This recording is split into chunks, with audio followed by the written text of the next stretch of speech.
अस्सलाम वालेकुम। आज की वीडियो में जो हम लोग डिस्कस करने लगे हैं वो है चैप्टर नंबर 3 का टॉपिक नंबर 3.3 एक्सेलरेशन। तो सबसे पहले हमें पता होना चाहिए कि एक्सेलरेशन कैसी क्वांटिटी है और एक्सेलरेशन क्या है। ठीक है, तो एक्सेलरेशन बेसिकली हमारे पास एक वेक्टर क्वांटिटी है और वेक्टर क्वांटिटी क्या होती है? ऐसी फिजिकल क्वांटिटी होती है which is completely specified bye direction and magnitude, जिसके लिए ज़रूरी होता है कि हमें उसकी डायरेक्शन को भी स्पेसिफाइड करना होता है और उसके मैग्नीट्यूड को भी। तो सबसे पहले हम इसकी डेफिनेशन को देखते हैं कि इसकी डेफिनेशन क्या है। Time rate of change of velocity is called acceleration. ठीक है, हमारे पास वेलोसिटी में चेंज आ रहा हो with respect to time, time के साथ साथ जो वेलोसिटी है, जो स्पीड ऑफ द बॉडी है वो चेंज हो रही हो, उसको हम क्या कहते हैं? एक्सेलरेशन कहते हैं। हम इसका फॉर्मूला देखते हैं। एक्सेलरेशन हमारे पास एक वेक्टर क्वांटिटी है which is completely specified by magnitude as well as direction. तो हमें वेक्टर को रिप्रेजेंट करने के लिए हम इसके ऊपर एक एरो हेड लगा देते हैं, वेक्टर रिप्रेजेंटेशन। ठीक है, और change of velocity with respect to change in time is called acceleration. ये हम लोगों ने इसके फॉर्मूला की बात कर ली। इसी तरह से अगर हम देखें तो हमारे पास जो वेलोसिटी है उस अगर हम एक्सेलरेशन के यूनिट को डिराइव करने लगे हैं तो हमें पता होना चाहिए कि वेलोसिटी का क्या यूनिट है? मीटर पर सेकेंड। वेलोसिटी की हम लोगों ने जो डेफिनेशन पढ़ी थी उसके अंदर हम लोगों ने पढ़ा था time rate of change of displacement is called velocity और time rate of change of velocity is called acceleration. तो वेलोसिटी का यूनिट मीटर पर सेकेंड और टाइम का यूनिट सेकेंड्स। सेकेंड्स ऊपर जाके सेकेंड इन्वर्स हो जाएगा, तो मीटर पर सेकेंड और per second is equals to metre पर सेकेंड स्क्वायर। ये आ गया हमारे पास एक्सेलरेशन का सिस्टम इंटरनेशनल यूनिट। इसके बाद अगर हम इसके डायमेंशंस की बात करें तो हमें पता है जो वेलोसिटी है उसकी क्या डायमेंशंस है? LT-1 और टाइम की क्या डायमेंशंस है? Capital T। और डायमेंशंस को रिप्रेजेंट करते हैं with in a square bracket. तो इस तरह से हमने इसको स्क्वायर ब्रैकेट में रिप्रेजेंट कर दिया। तो LT-1 और T ऊपर आके T इनवर्स, तो is equals to within a square brackets, basis same तो पावर ऐड हो जाएंगी, LT-2 within a square brackets. तो ये हम लोगों ने एक्सेलरेशन, उसके यूनिट्स और उसकी डायमेंशंस की बात कर ली। अब हम इसको फर्दर देखते हैं कि एक्सेलरेशन हमारे पास दो तरह का होता है। एक्सेलरेशन होता है हमारे पास पॉजिटिव एक्सेलरेशन और एक होता है हमारे पास नेगेटिव एक्सेलरेशन। पॉजिटिव एक्सेलरेशन का क्या मतलब है और नेगेटिव एक्सेलरेशन का क्या मतलब है, इसको डिस्कस करते हैं। Positive acceleration, when the velocity of a body is increasing it has a positive acceleration. जैसे जैसे जो बॉडी है उसकी जो स्पीड है वो इंक्रीज करेगी, तो it means to say that the body has a positive acceleration.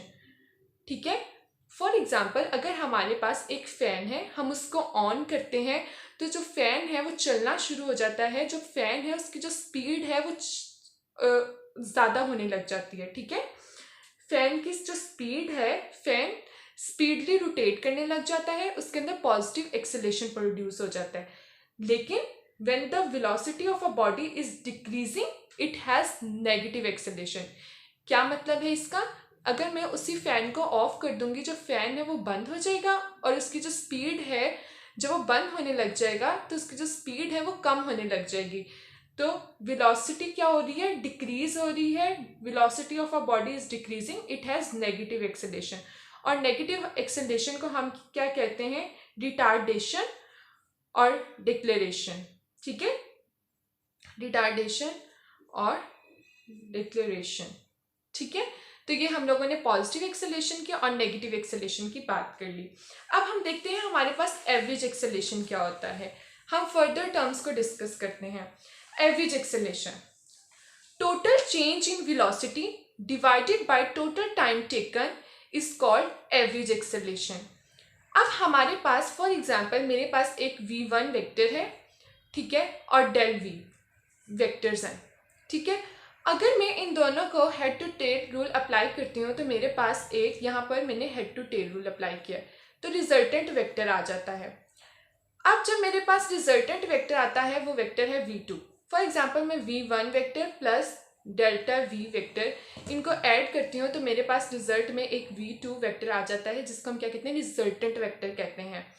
क्योंकि जो हमारे पास जो टेल है डेल वी की, वो ज्वाइन है v वेक्टर के, v1 वेक्टर के हेड के साथ। ठीक है, तो हम लोगों ने यहाँ पर जो हमारे पास ये चेंज इन वेलोसिटी है, जिसको हम डेल्टा v से रिप्रेजेंट कर रहे हैं, और ये वेलोसिटी v1 और ये वेलोसिटी v2 वेक्टर्स हैं। वेलोसिटी हमारे पास एक वेक्टर क्वांटिटी है, तो उसके ऊपर एरो हेड लगाकर हम उसको रिप्रेजेंट करने हैं, वेक्टर रिप्रेजेंटेशन। तो delta v is equals to v2 minus v1, ये मैंने वैल्यू निकाली चेंज इन वेलोसिटी की। तो हमारे पास एवरेज एक्सेलरेशन क्या होता है, change in velocity divided by total time taken. जितना हमारे पास जो टाइम है वो वेलोसिटी को चेंज इन वेलोसिटी हो रहा है, और जितना टाइम वो ले रहा है उसकी स्पीड को चेंज करने में, अगर हम उस पर डिवाइड करते हैं तो हमारे पास एवरेज एक्सेलरेशन आ जाता है। उसको हम क्या कहते हैं, एवरेज एक्सेलरेशन, और उसको इस तरह से रिप्रेजेंट करते हैं। ठीक है, अब फर्दर हम लोग इसको डिस्कस करते हैं instantaneous acceleration. Instantaneous acceleration, the acceleration of a body at a particular instant of a time. Instantaneous acceleration body में उस टाइम प्रोड्यूस होता है जब हम लोग बॉडी को एट पर्टिकुलर इंस्टेंट, एक बहुत ही खास लम्हे में, एक छोटे से टाइम इंटरवल में, डेल्टा टी जो है, delta T time approaches to zero, इस पर्टिकुलर इंस्टेंट ऑफ टाइम में जो acceleration of a body at a particular instant of a time is called instantaneous acceleration. Instant का मतलब होता है किसी भी लम्हे में, ठीक है, at a short interval of time, delta T. और डेल्टा टी क्या है, बहुत ही स्मॉल टाइम है, ठीक है, उसका हम कहते हैं डेल्टा टी। तो limiting value of acceleration as time interval delta t approaches to zero is called instantaneous acceleration। इसकी डेफिनेशन को हम इस टर्म्स में भी लिख सकते हैं। ठीक है, तो ये हम लोगों ने इसको अगर हम इस तरह से लिखें, मैथमेटिकल फॉर्म इसकी लिखें इंस्टेंटेनियस एक्सेलरेशन की, तो limit delta T approaches to zero, ठीक है, शॉर्ट इंटरवल ऑफ टाइम है, एट पर्टिकुलर इंस्टेंट है, तो हमारे पास क्या आ जाएगा, delta V divided by delta T. तो इस तरह से हम इंस्टेंटेनियस एक्सेलरेशन को लिख लेते हैं। उसके बाद अगर देखा जाए हमारे पास क्या है, यूनिफॉर्म एक्सेलरेशन। यूनिफॉर्म मीन्स हमारे पास कोई भी चीज़ क्या है, सेम है, कांस्टेंट है, यूनिफॉर्म है, इक्वल है। ठीक है, यूनिफॉर्म का मीन क्या होता है, सेम होना, ठीक है, इक्वल होना, कांस्टेंट होना।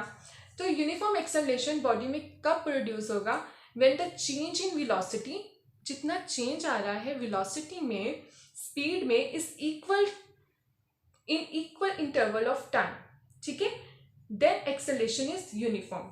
For a body moving with uniform acceleration, अगर हमारे पास कोई एक्सेलरेशन, एक बॉडी है यूनिफॉर्म एक्सेलरेशन से मूव करिए, उसको हम कैसे लिखते हैं, इंस्टेंटेनियस एक्सेलरेशन। ठीक है, जो eight particular instant of time में जो एक्सेलरेशन प्रोड्यूस हो रहा है बॉडी में, वो इक्वल होना चाहिए हमारे पास एवरेज एक्सेलरेशन के।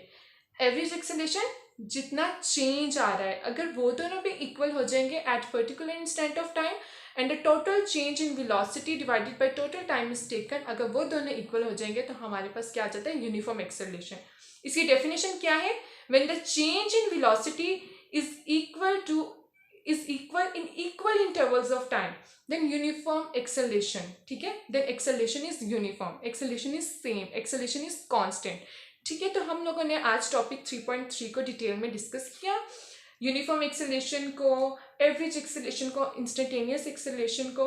और इसके बाद जो हम लोग जो टॉपिक डिस्कस करेंगे वो होगा हमारे पास वेलोसिटी टाइम ग्राफ का। ठीक है।